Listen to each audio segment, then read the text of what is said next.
Assalamualaikum warahmatullahi wabarakatuh. Nah, kembali lagi dengan saya di channel saya. Nah, kali ini saya mau sedikit sharing Bapak Ibu terkait dengan Peraturan Menteri Pendidikan, Kebudayaan, Riset dan Teknologi Republik Indonesia Nomor 44 Tahun 2024, yaitu tentang profesi, karir, dan penghasilan dosen. Ya, tapi sebelum kita lanjut lebih dalam, kita untuk membahas ini, tetap stay tune di channel saya, kita bahas ini lebih dalam.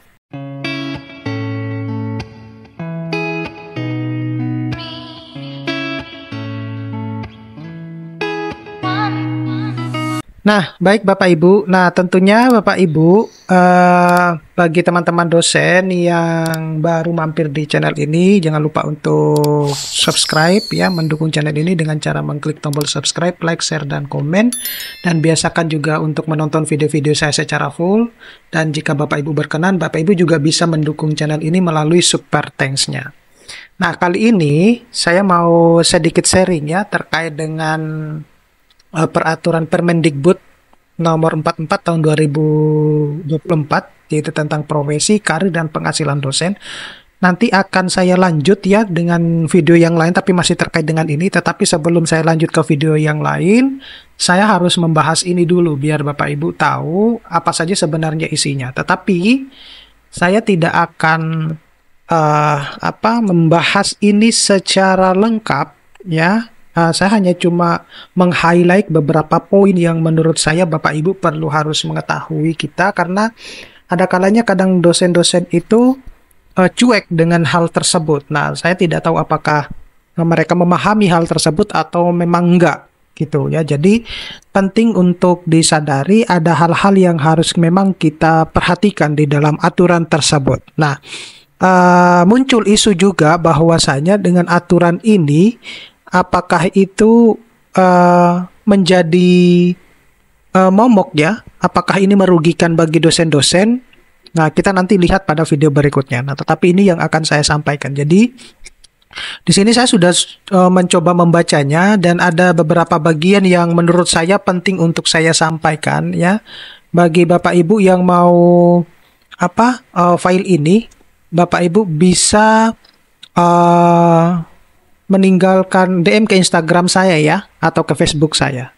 Nah, yang apa yang akan saya sampaikan, yang pertama ini dulu ya, profesor ya, sebagaimana jabatan akademik profesor ya, sebagaimana yang dimaksud pada ayat 1 huruf D, melaksanakan kegiatan tridharma perguruan tinggi. Nah, kenapa kok saya meng-highlight yang ini? Karena banyak di lapangan yang melaporkan, atau bahkan yang saya lihat sendiri, banyak di antara profesor itu yang katanya tidak sesuai dengan atau bahkan tidak memiliki kepakaran di bidang tersebut, tetapi beliau bisa menjadi profesor. Itu yang terjadi di lapangan.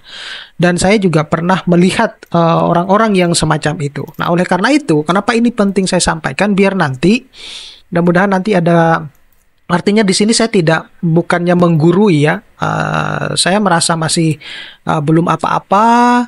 Teman-teman profesor ya tentunya jauh lebih hebat gitu. Tetapi alangkah lebih baiknya kalau kita saling belajar dan mengingatkan. Nah, kalau kita lihat di sini bahwasanya profesor itu harus memiliki kepakaran, kemudian otoritas dan wibawa ilmiah dalam bidang ilmunya.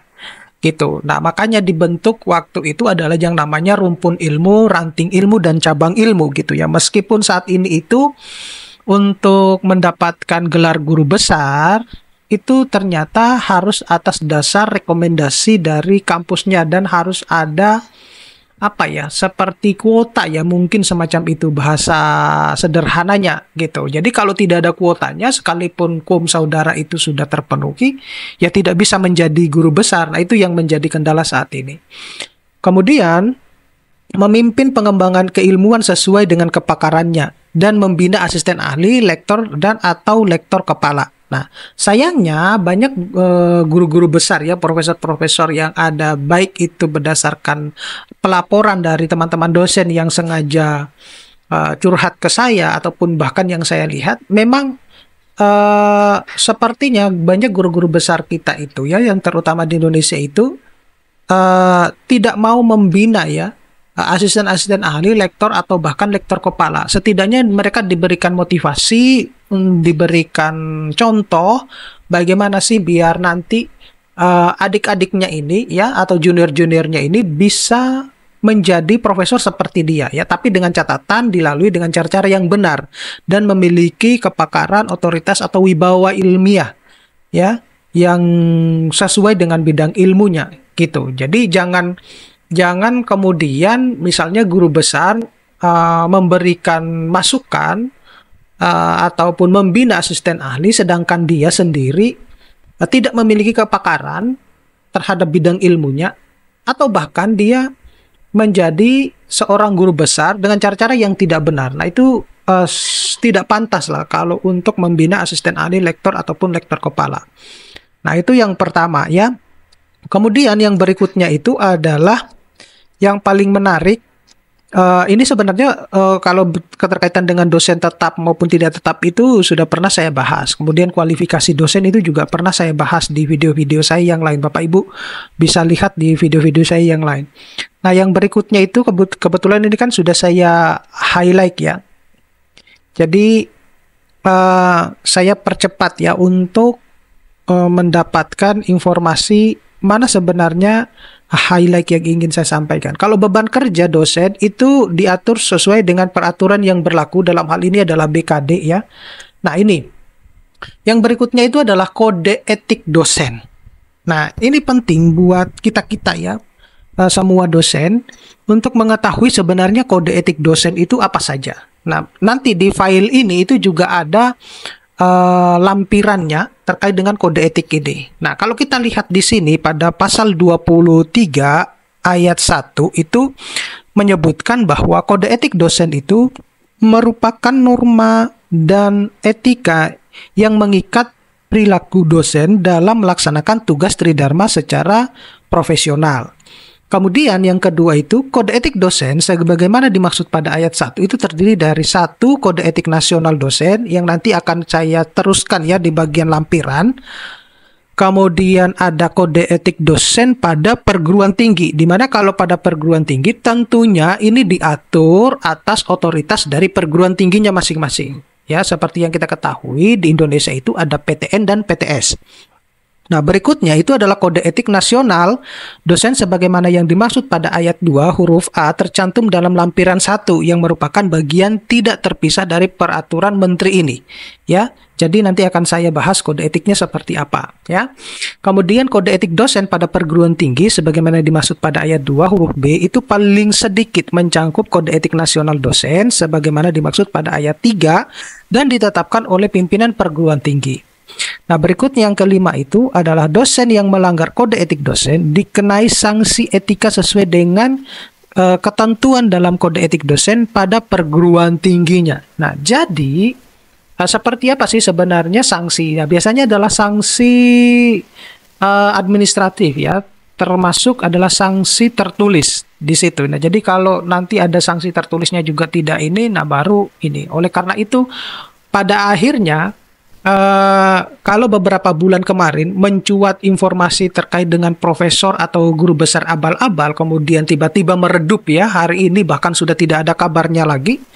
Nah, itu mungkin salah satu ketentuan adalah mungkin kode etik yang ditetapkan di sebuah perguruan tinggi itu tidak harus memecat si dosen yang benar-benar katakanlah dia bersalah gitu. Nah, itu mungkin mereka punya aturan tersebut. Nah, tetapi kalau Bapak Ibu lihat ya, imbas dari guru besar abal-abal yang 11 orang di universitas, salah satu universitas PTN itu, mengakibatkan turunnya akreditasi. Ya, itu salah satu imbasnya. Jadi yang tadinya mereka terakreditasi A, sekarang menjadi akreditasi C. Nah, itu imbasnya salah satu. Jadi itu adalah hukuman yang menurut saya masih belum juga apa ya, kalau dibilang pantas juga mungkin ya, dibilang sebagian orang pantas. Tetapi pada akhirnya dampak yang ditimbulkan itu adalah mahasiswa-mahasiswanya yang mau mengikuti tes PNS atau P3K, pada akhirnya mereka tidak bisa mendaftar sebagai calon peserta CPNS ataupun P3K karena mereka mendapatkan akreditasi C. Nah, itu yang jadi banyak hal yang dirugikan oleh karena itu tersebut ya. Nah, kemudian highlight yang berikutnya itu adalah sekali lagi Bapak Ibu, kalau Bapak Ibu mau file ini nanti silakan DM ke Instagram saya atau ke Facebook saya. Nah, ini promosi dan demosi dosen ya. Nah, ini penting juga Bapak Ibu harus pahami terkait dengan promosi dan demosi dosen ini.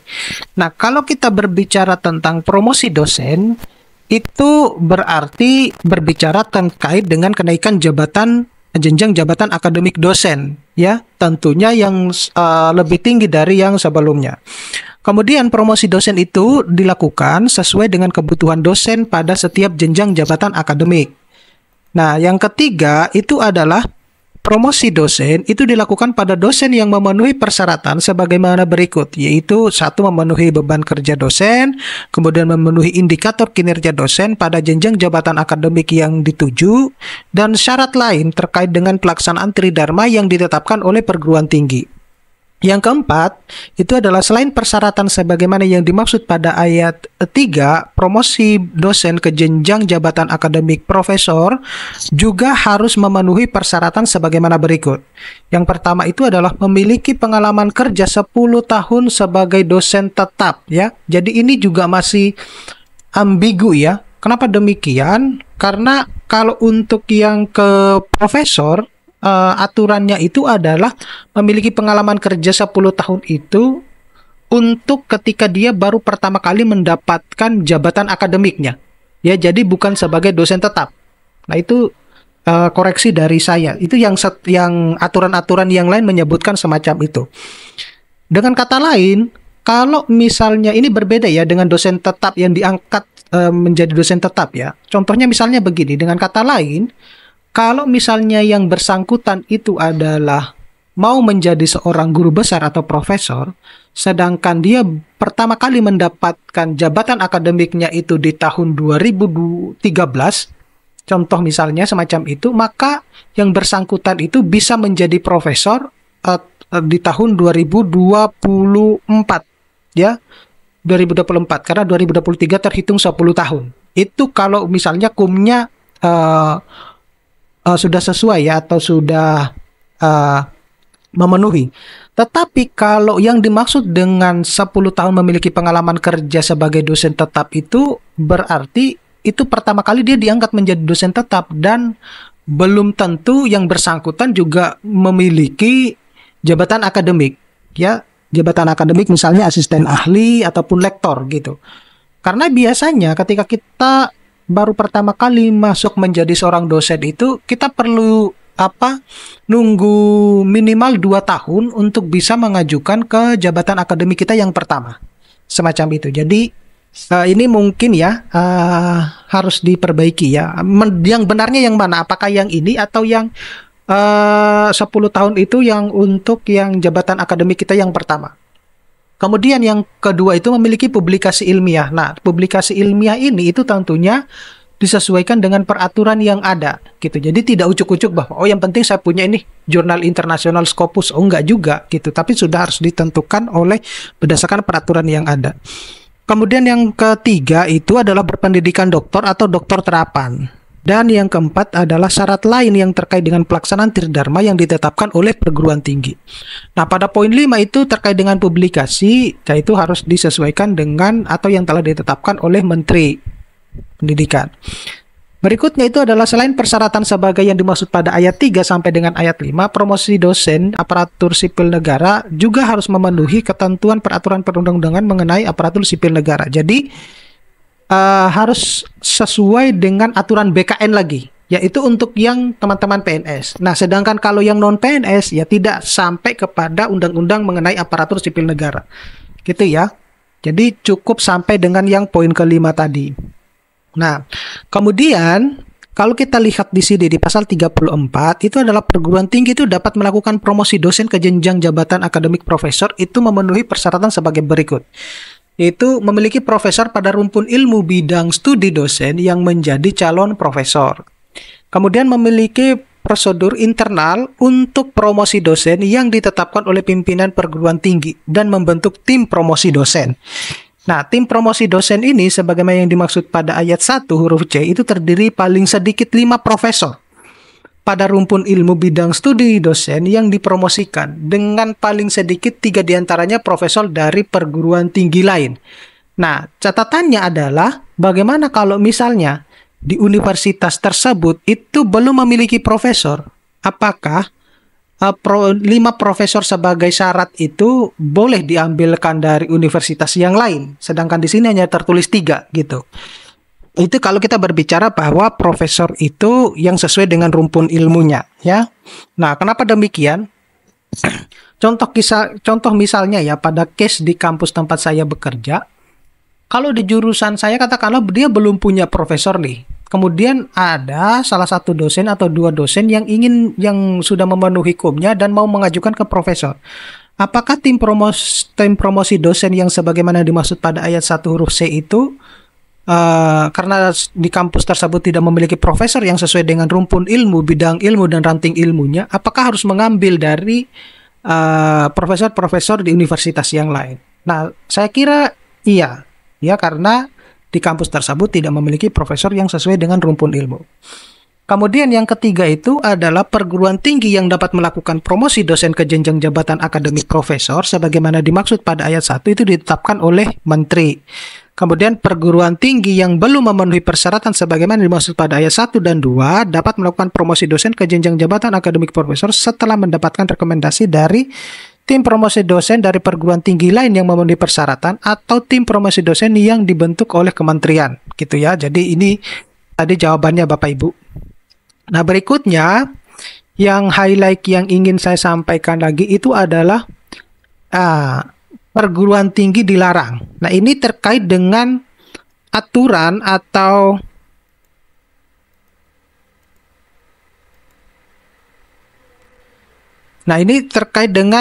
aturan yang menyebutkan adanya larangan untuk perguruan tinggi, ya Bapak Ibu. Nah, di mana perguruan tinggi itu melakukan promosi terhadap dosen yang tidak memenuhi persyaratan sebagaimana dimaksud dalam pasal 33 ayat 3 sampai dengan ayat 6. Kemudian melakukan demosi terhadap dosen yang tidak memenuhi persyaratan sebagaimana yang dimaksud pada pasal 35 ayat 2 dan melakukan promosi dan demosi yang tidak memenuhi ketentuan sebagaimana dimaksud dalam pasal 34, pasal 36 dan pasal 37 dan melibatkan pihak yang terbukti pernah melanggar ketentuan larangan sebagaimana dimaksud pada huruf A sampai huruf C dalam promosi dosen dengan demosi dosen. Nah, kemudian perguruan tinggi yang melanggar ketentuan larangan sebagaimana dimaksud pada ayat 1 dikenai sanksi administratif berupa peringatan tertulis, gitu ya Bapak Ibu. Jadi peringatan pertamanya itu adalah peringatan tertulis dulu. Nah, berikutnya itu adalah profesor kehormatan. Nah, ini menurut saya masih agak rancu ya dengan maraknya sebegitu mudahnya universitas-universitas itu memberikan gelar-gelar kehormatan kepada orang-orang yang tidak bahkan melalui proses perkuliahan. Nah, itu saya juga tidak habis pikir dengan cara-caranya Indonesia ini, bahkan dikeluarkan aturan yang namanya profesor kehormatan. Jadi coba kita baca di sini. Pada pasal 1, di situ tertulis bahwa menteri dapat mengangkat seorang dosen dengan kompetensi luar biasa sebagai profesor kehormatan atas usul perguruan tinggi. Ya, jadi justru perguruan tingginya ini yang mengusulkan. Saya juga tidak paham. Pengangkatan oleh menteri sebagaimana yang dimaksud pada ayat 1 dilakukan oleh pimpinan perguruan tinggi, ya. Kemudian perguruan tinggi yang dapat mengusulkan pengangkatan profesor kehormatan harus memenuhi persyaratan untuk melakukan promosi dosen ke jenjang jabatan akademik profesor sebagaimana yang dimaksud pada pasal 34 ayat 1. Jadi pada poin ini itu yang seringkali jadi mendapatkan misalnya doktor honoris causa, kemudian profesor kehormatan itu banyak yang terjadinya justru di orang-orang yang bergerak di bidang politik gitu ya.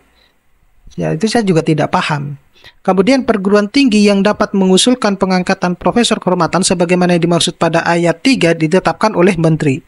Nah, jumlah profesor kehormatan dalam perguruan tinggi paling sedikit satu untuk setiap rumpun ilmu. Masa jabatan profesor kehormatan paling lama 5 tahun dan tidak dapat diperpanjang. Jadi, yang bersangkutan itu hanya cuma mendapatkan gelar profesor kehormatan itu hanya cuma 5 tahun. Nah, setelah itu tidak bisa diperpanjang. Nah, anehnya di Indonesia itu ketika seseorang sudah mendapatkan gelar profesor kehormatan itu, ya dia akan merasa nama profesor kehormatannya itu akan melekat seumur hidupnya. Nah, itu yang menjadi orang anehnya di Indonesia begitu, ya. Kemudian batas usia tertinggi profesor kehormatan sama dengan batas usia pensiun profesor sesuai dengan ketentuan peraturan perundang-undangan, ya. Nah, berikutnya itu adalah pasal 42, profesor kehormatan itu harus memenuhi syarat, ya. Yang pertama itu adalah kualifikasi akademik paling rendah doktor terapan, spesialis atau kompetensi yang setara dengan jenjang 9 pada kerangka kualifikasi nasional Indonesia. Jadi tidak harus yang doktor, ya, kalau kita melihat di jenjang 9 ini, ya, KKNI. Kemudian kompetensi luar biasa dan atau prestasi eksplisit, ya. Eksplisit, ya, dan atau pengetahuan luar biasa. Kemudian pengalaman yang relevan dengan prestasi luar biasa yang mendapat pengakuan nasional dan atau internasional. Berikutnya itu adalah prosedur penilaian pemenuhan persyaratan serta pengambilan keputusan promosi dosen menjadi profesor sebagaimana yang dimaksud pada pasal 34 berlaku muntadis untuk pengangkatan seorang menjadi profesor kehormatan.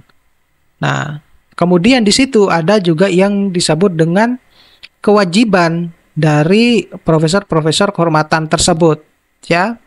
Nah, kalau kita lihat di sini, profesor kehormatan itu wajib menjaga nama baik dan kehormatan perguruan tinggi yang bersangkutan, kemudian berkontribusi dalam melaksanakan tridharma pada perguruan tinggi yang bersangkutan paling sedikit sepadan dengan 4 satuan kredit semester, kemudian memenuhi kode etik dosen. Nah, berikutnya itu adalah profesor kehormatan berhak atas pencantuman jabatan akademik profesor kehormatan dengan mencantumkan jabatan profesor kehormatan secara lengkap atau disingkat dengan Prof. Hon, disertai dengan nama perguruan tinggi dan honorarium dari perguruan tinggi. Jadi mereka ini juga mendapatkan honorarium dari perguruan tinggi. Nah, honorarium dari perguruan tinggi sebagaimana dimaksud pada ayat 2 huruf B diberikan sesuai dengan kinerja dan kontribusi profesor kehormatan dalam pelaksanaan tridharma perguruan tinggi. Nah, kemudian ada juga yang profesor kehormatan itu bisa diberhentikan oleh perguruan tinggi tersebut. Nah, seperti apa? Jadi, yang pertama itu masa jabatannya sudah berakhir, atau bahkan meninggal dunia, atau sakit terus-menerus paling sedikit 6 bulan yang tidak dapat disembuhkan sehingga tidak dapat dilaksanakan tugas, kemudian bisa mengundurkan diri, memasuki batas usia tertinggi profesor kehormatan, tidak berkontribusi dalam pelaksanaan tridharma pada perguruan tinggi yang bersangkutan, mendapatkan sanksi etik tingkat sedang atau berat, dan atau hukuman disiplin aparatur sipil negara tingkat sedang atau berat. Kemudian mendapatkan sanksi atas pelanggaran integritas akademik dalam menghasilkan karya ilmiah. Ditahan dalam proses pemeriksaan tindak pidana atau pidana berdasarkan putusan pengadilan berkekuatan hukum tetap. Nah, itu. Nah, berikutnya hal yang menarik yang harus saya sampaikan itu adalah, kalau tidak salah ini penghasilan ini. Nah, ini penghasilan dosen. Ya, biar nanti dosen-dosen itu bertanya-tanya ini, penghasilan kita itu kenapa kok tidak berbicara tentang kesejahteraan, kenapa kok tidak bisa seperti dosen-dosen di luar negeri. Makanya teman-teman Indonesia yang kuliah di luar negeri itu enggan balik ke Indonesia itu ya karena tidak ada bentuk penghargaannya macam itu.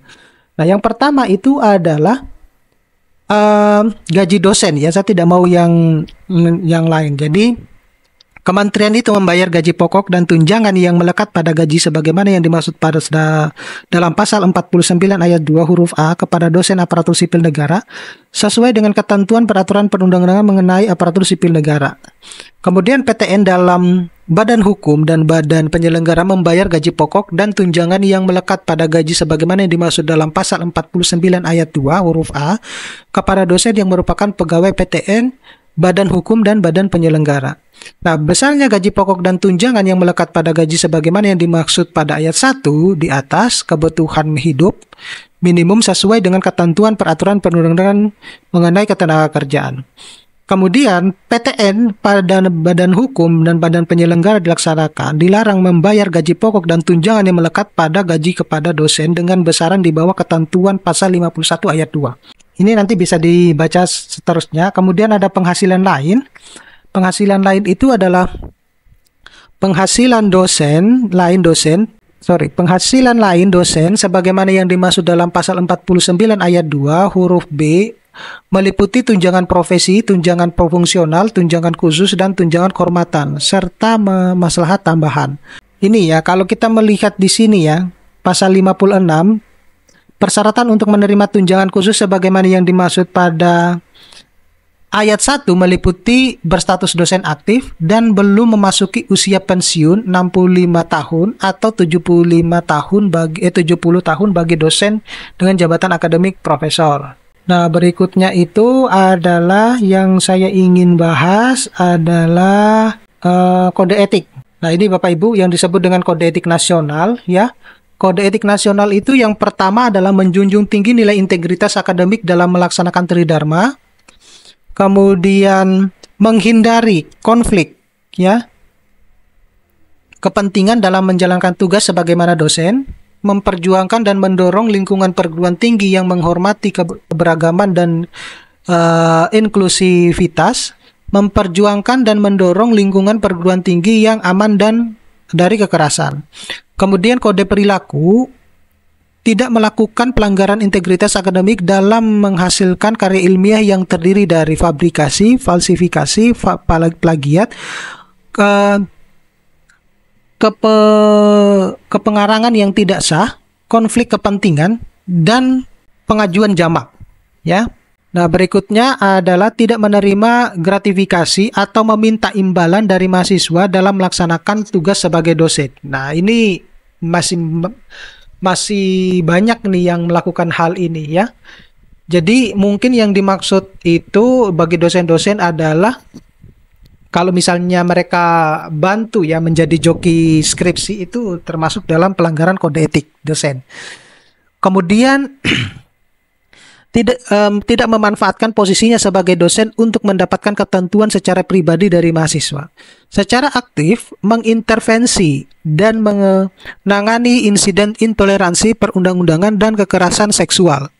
Memberikan dukungan dan sumber daya kepada mereka yang terkena dampak intoleransi perundangan dan kekerasan seksual. Melaporkan insiden intoleransi perundang-undangan dan kekerasan seksual kepada otoritas yang berwenang dengan cara yang bertanggung jawab. Berpartisipasi dalam dan mendukung inisiatif pendidikan dan kesadaran mengenai pencegahan dan penanganan intoleransi perundang-undangan dan kekerasan seksual. Yang kedelapan itu tidak melakukan atau mendukung tindakan yang menunjukkan intoleransi atau diskriminasi. Dan yang kesembilan tidak mengabaikan atau membiarkan perundangan atau intimidasi dalam bentuk apapun. Yang ke-10 itu tidak mengabaikan atau gagal melaporkan insiden kekerasan seksual, tidak menggunakan bahasa atau perilaku yang menyinggung, menghina atau merendahkan orang lain, dan tidak berperilaku dengan cara yang menciptakan lingkungan yang tidak aman dan tidak nyaman bagi orang lain. Nah, jadi itu Bapak Ibu ya yang terkait dengan Undang-Undang Permendikbud nomor 44 tahun 2024 ini. Jika Bapak Ibu mau ada yang